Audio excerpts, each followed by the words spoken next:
You may have grown up with a similar version floating about your house, but when I was a kid, my mother would say to me, dude, well, she wouldn't call me dude, but she'd say, Georgie, focus more on your needs and less on your wants, and you may have a shot at a better life.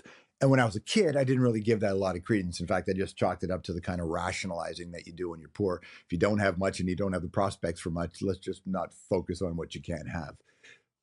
But the older I got, the more I realized that my mother might have been onto something. We may think we know what we want to make us happy, but are we truly qualified to know what our wants will bring us? Go with me on this. A scenario where the stakes are the difference between a good life and a hard one. Seems easy, right? But it's not. Essentially, when you boil it down to the essentials, which is your happiness. In this scenario, you find it hard to be happy. You feel disconnected from other people. You feel alone. Your spirits are low, and it's difficult to derive much pleasure from anything, even the things that you like. And then suddenly something appears. I don't know, a genie or an angel, whatever your faith structure will allow you to be playful with. And this thing says to you, I got you. I'll give you anything you want. In fact, I'll give you everything a person could ever want. And suddenly, almost overnight, you've got it. You're rich, way beyond what you thought you could ever be. You're supremely talented. Whereas before you felt invisible, but now millions of strangers around the world adore you. You get to travel to them around the world with your friends. You're making a great living following your passions. But things at home are coming together too. You get married, you start a family, you're objectively attractive. People desire you. In short, you have it all. You're living the dream. But here's the catch in your scenario: it doesn't work. Those things don't make you happier. In fact, they might make things worse. So you want all this, you get all this, and it's not working. What do you do now? What do you look forward to? How would the very idea of happiness even appear to you after all that? I think about these words probably more than I should, but I think about them. I'm not like them, but I can pretend. The sun is gone, but I have light. The day is done, but I'm having fun. I think I'm dumb. Or maybe I'm just happy. Kurt Cobain, wrote that for the Nirvana album In Utero, and he was neither dumb nor happy. But the song isn't a straight up satire of everyday people the way a lot of the songs on Nevermind are, where the jocks like to sing along, maybe not realizing that Kurt is targeting them. Dumb, different vibe, a sense of genuine bewilderment. What to do when you have it all, but it doesn't make you feel better. You can pretend, but for how long? In this case, the answer may be only a handful of years. April 8th, 1994. Let's go back 30 years ago. Atlanta Braves pitcher Kent Mercker no-hit the Dodgers. Do you know what the number one song in the United States was? Bump and Grind by R. Kelly. It's also the day that we all learned the news that would change everything forever.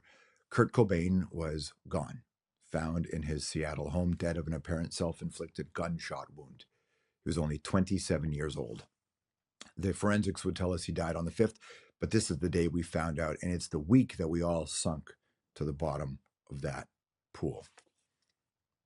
And it was more than just a celebrity death and our morbid fascination with living fast and dying young. You see how we all consume so much true crime stuff. This part of the world is just draws us in all the time. And do you remember how some newscasters and commentators covered it? They passed it off in the glibest of ways with disdain for another rock star's sad ending. But it's because I don't think they were equipped for this. I know, I worked with a lot of them. Kurt was way more than a celebrity and way more than a rock star. Let me put it to you in this context. The boomers had John Lennon and Elvis Presley, and whereas Lennon was taken from them, assassinated, and Elvis was an accident of sorts, Kurt handed it all back. He was gifted, profoundly talented. Kurt Cobain was generationally talented, but he handed it back. Why? And his death, as you know, has turned into a spiral of mystery and conspiracy and salacious allegations. But the mystery to me, the one that matters, is why? Why would he do it? Billy Corrigan, supremely talented, also very smart, said that Once Kurt killed himself, our generation has been lost trying to find anyone willing to be a point person. Willing. And it wasn't just his talent for songwriting and rock stardom that made Kurt the point person. There were a lot of other reasons. I think a big one was empathy, his ability to connect to us at our lowest, our pains, our struggles, not just his. This is going to get me in trouble, but I don't care. I'll say it anyway. We live in a world today where so many celebrities are basically all avatars of success, and songs are just background scores for Instagram or TikTok filters applied to a life experience. And the artists themselves seem to have replaced the genuine human condition with an almost sociopathic commitment to looking like the high priests and priestesses of winning. You can envy them, but you're never getting that close.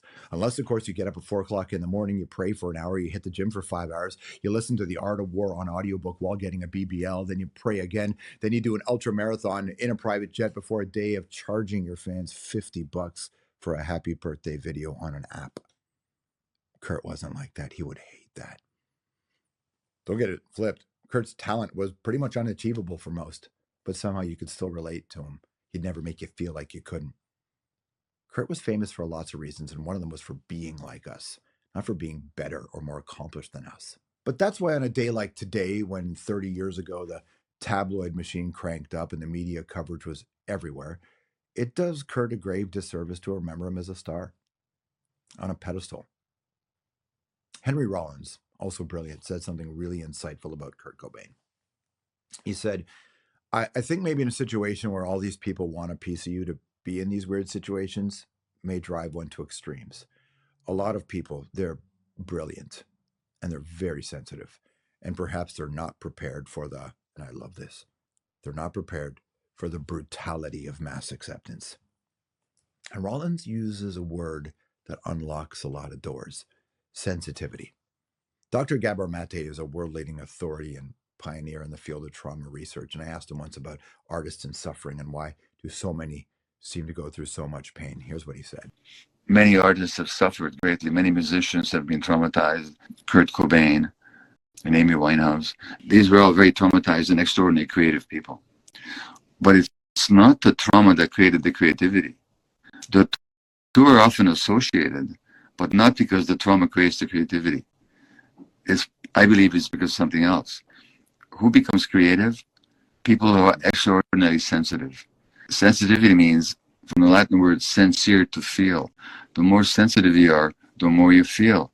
That means when bad things happen, you feel them even more. Same sensitive people, because they're so sensitive, they get hurt so badly, but because of their sensitivity, right, they're also the creative ones. Sensitivity, to feel deeply, to know just how far down this life goes. Sensitivity doesn't make you an artist, but it really is the jet fuel for some truly great work. And then there's Kurt's voice, that paradoxical quality in his voice, angelic but possessed, hopeless and hopeful. You know, maybe even more than the songs themselves, which were incredible. But Kurt's voice made all the difference in our lives.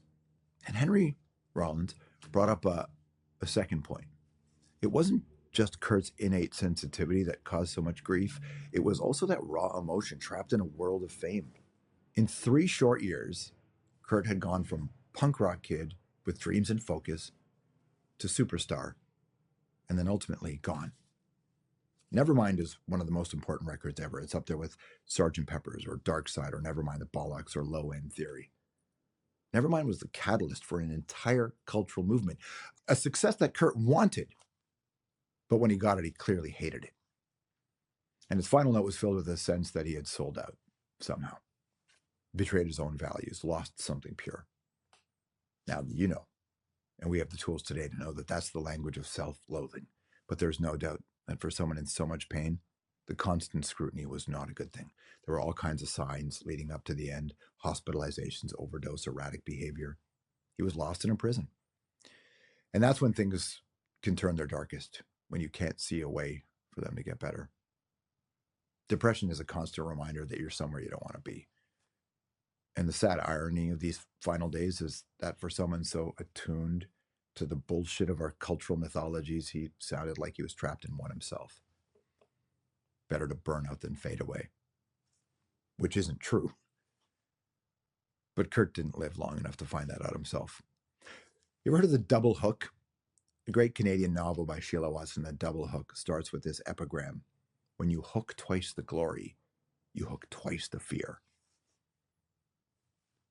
And for someone as sensitive as Kurt, who had hooked twice the glory, it was too much. His gifts hurt him, even as they healed us. You know, those songs gave you a place where you could let your guards down. Your fears and confusions were seen, but they weren't judged. But more importantly, they seemed to be understood. But Kurt seemed like a fellow who didn't have that for himself. And you know, you may recall right after his death, so many artists talked about how they wish they could have connected with him. Leonard Cohen, Eddie Vedder, Michael Stipe, Neil Young, they all wish they could have been a safe space for him. What would you do if you were given everything and you still weren't happy? And to go back to the beginning, what if it made all the things worse? It's a solar eclipse today, which is somehow appropriate because the sun, as you know, is a star after all. And we lost the center of our musical solar system. 30 years ago, we found out the news that even the sun can be blocked. And maybe what we get from losing Kurt Cobain is a reminder that nothing beats happiness. And happiness doesn't come from what you have. It's about the process and feeling like the process is worth it. The process and the purpose found in the happiness that we create in others. Another tragic irony. Kurt's music, which was so brutal and raw and unflinchingly honest and self-lacerating and angry and bitter, was also so tender and so filled with love and gave us so much joy. Kids still wear his face on t-shirts today, and that brings a smile to my face. If only he could have seen it and felt that, and maybe kept a little for himself in those moments. And maybe today, when we're looking back on the 30th anniversary of April 8th, somebody in Atlanta would say, oh, it's the anniversary of when Kent Mercker no-hit the Dodgers. Nothing really else to say about that day. Could have been different. Should have been different. And when the day is done, the sun is gone. But tomorrow, maybe we can just be a little dumb. Or maybe just happy.